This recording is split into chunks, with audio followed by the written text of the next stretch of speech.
Hello and welcome to the Startup Cabin podcast. I'm Steve Ferris, and today you'll be listening to Rhodin. She's back with another Monday Minute.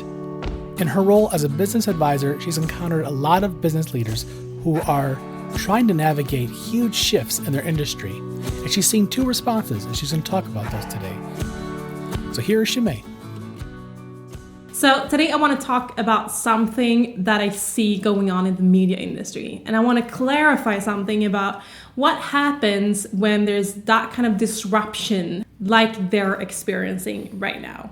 So there's two ways to deal with disruption, meaning that something changes so dramatically in your industry that you have to change your whole business model, the way you do business. Your clients are expecting something completely different from you than they did before. That's what's going on in the media industry. So instead of people wanting to pay to get, a newspaper or a magazine in their hand, they can watch news free online. All of these things like YouTube and podcasts makes it possible for amateurs and other people than the big publishing companies to go into the market. So people don't want to pay for news anymore. That means the whole media industry suddenly lost their biggest value, which was before people want to pay for a newspaper in their hand so they can get news. Either you can embrace that disruption or you can fear it. And that's the difference in coping with disruption and not coping with disruption. And you can hear this very clearly when you hear someone from an industry talking about the disruption that's going on. Either they're talking about the new opportunities that is coming, or they're talking about the struggles they're experiencing with their industry. And it's two ways of dealing with disruptions. One of them is doing fear-based decisions. That means nobody wants to pay us for news anymore. How are we going to get them to pay for news?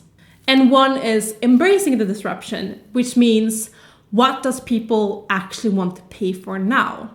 And that's what's been going on in the media industry. The media industry is not asking, what do people want to pay for? Instead, they're saying, why don't you want to pay for my news? And that's what's going on in a lot of industries that are experiencing disruption. And that's something you have to think about as an entrepreneur. Are you taking fear-based decisions, or are you asking the right questions? And you can always find the answers in the customers. They're the ones who know.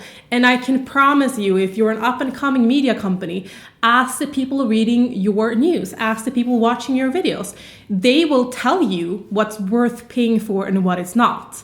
And if the media industry doesn't do that soon and keep going with this old, I'm going to try to get you to pay for news, they're all going to die out. That kind of company has no space anymore. And I've seen people talk about, this on big international conferences. How are we going to save the media industry? Well, it's pretty simple. Stop doing fear-based decisions and start asking the right questions. So if you have seen similar things in your industry, I'd love to hear your comments about this. If you agree with me or don't agree with me, I'd love to hear those comments too. You can comment on our Twitter, which is Startup Cabin, or our Instagram, which is Startup Cabin Podcast. Please leave your comments. We'd love to hear them. Thank you so much for listening. If you like this episode, please subscribe on iTunes and share this with fellow entrepreneurs. Have a great day. Yes, please comment and let us know your thoughts. If you're a founder in the Stockholm, Sweden area, and you're ready to scale your business, refine your leadership style, and set yourself up to become a global entrepreneur, you should consider applying to Startup Cabin Tribes. You can come apply over at startupcabin.com. Thank you again for listening, and we wish you all much success.